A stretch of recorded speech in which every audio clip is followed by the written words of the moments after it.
Assalamualaikum warahmatullahi wabarakatuh. Selamat pagi anak-anak. Bagaimana kabar kalian? Semoga kalian tetap dalam keadaan sehat.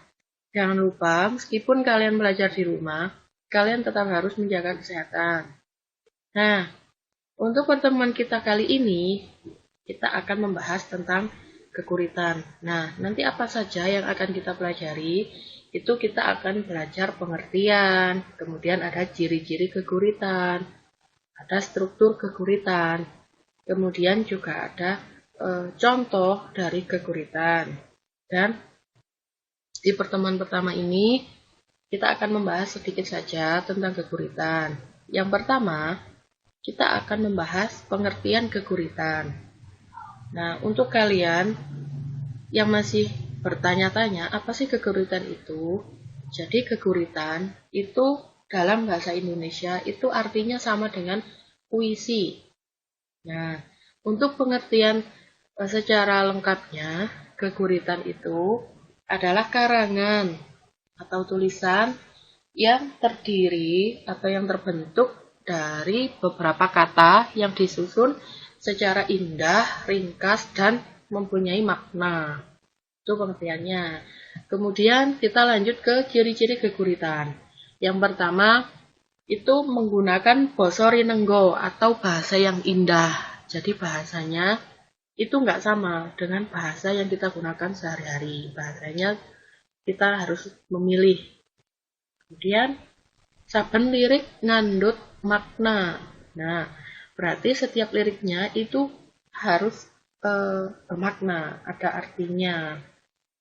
Kemudian yang ketiga, duweni guru lagu atau huruf vokal, guru wilangan atau suku kata, lan guru gotro atau baris. Nanging ora kaiket utawa bebas. Jadi maksudnya antara bait pertama, kedua, ketiga, dan seterusnya itu tidak ditentukan harus sekian baris. Jadi sifatnya bebas. Misalkan bait yang pertama ada 3 baris. Bait kedua ada 4 baris. Bait ketiga ada 4 baris lagi. Nah, jadi sifatnya bebas, maksudnya semacam itu. Kemudian, ada struktur keguritan. Nah, struktur keguritan sendiri itu dibagi menjadi 2. Yang pertama, struktur lahir, dan kedua, struktur batin. Untuk yang termasuk struktur lahir, yaitu struktur yang bisa kita lihat. Jadi kita bisa langsung menemukan dalam tulisan atau dalam karangan keguritan itu sendiri. Yang termasuk dalam struktur lahir keguritan, yang pertama ada tipografi. Ini biasanya kita menyebutnya dengan bentuk tulisan. Jadi ada yang bentuk tulisannya rata kanan, ada yang bentuk tulisannya rata kiri, ada yang rata tengah. Nah, itu yang dimaksud dengan tipografi. Jadi bentuk tulisannya.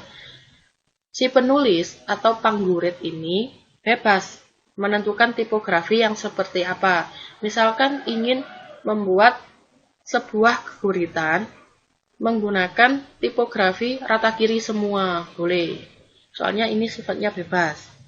Yang kedua, ada imaji atau panitro. Itu biasanya berhubungan dengan panca indera. Misalnya, eseme seliramu. Nah, kan berarti itu menggunakan panitro penglihatan. Soalnya kita bisa melihat senyumannya, misalkan semacam itu. Kemudian C ada gaya atau lelawane basa.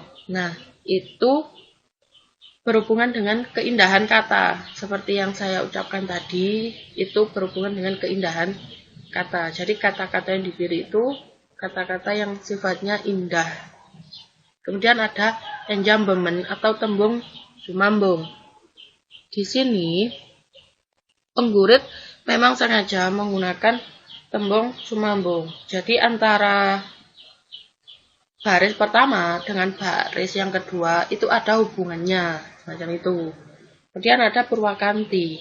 Nah, purwakanti sendiri itu berasal dari 2 kata. Yang pertama kata purwa itu artinya pertama atau di depan. Kemudian kata kanti itu artinya gandeng atau ikut melu. Bahasa Jawanya melu. Jadi Purwakanti itu artinya gandeng utawa melu karo sing wiwitan utawa sing ana ing ngarepe. Jadi maksudnya di sini itu kata terakhir itu bisa kalian gunakan lagi untuk di kata pertama yang baris selanjutnya. Jadi ini nanti bisa saya jelaskan di pertemuan selanjutnya. Yang kedua, ada struktur batin. Nah, kalau tadi struktur lahir kan yang bisa dilihat. Kalau struktur batin, itu yang tidak bisa kita lihat. Nah, yang termasuk dalam struktur batin, itu ada tema. Kan kita, kalau untuk menentukan tema, itu nggak bisa langsung kita lihat dalam baris-baris puisinya. Tapi kita harus mengetahui apa sih isi dari keguritan ini. Tema itu kan inti, berarti inti dari keguritan itu apa. Kemudian wiroso, nah ini berhubungan dengan perasaan. Misalkan puisinya menceritakan tentang rusaknya lingkungan alam, berarti perasaan kita ketika membaca puisi itu ya menggunakan perasaan yang sedih. Ada perasaan-perasaan yang lain macam itu. Kemudian ada amanat. Di sini amanat artinya tujuan atau maksud dari puisi tersebut.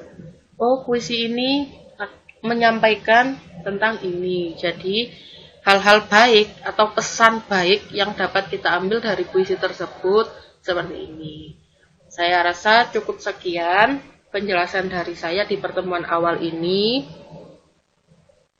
Kita akan melanjutkan di pertemuan berikutnya untuk materi keguritan yang lebih lengkap lagi. Saya rasa cukup sekian.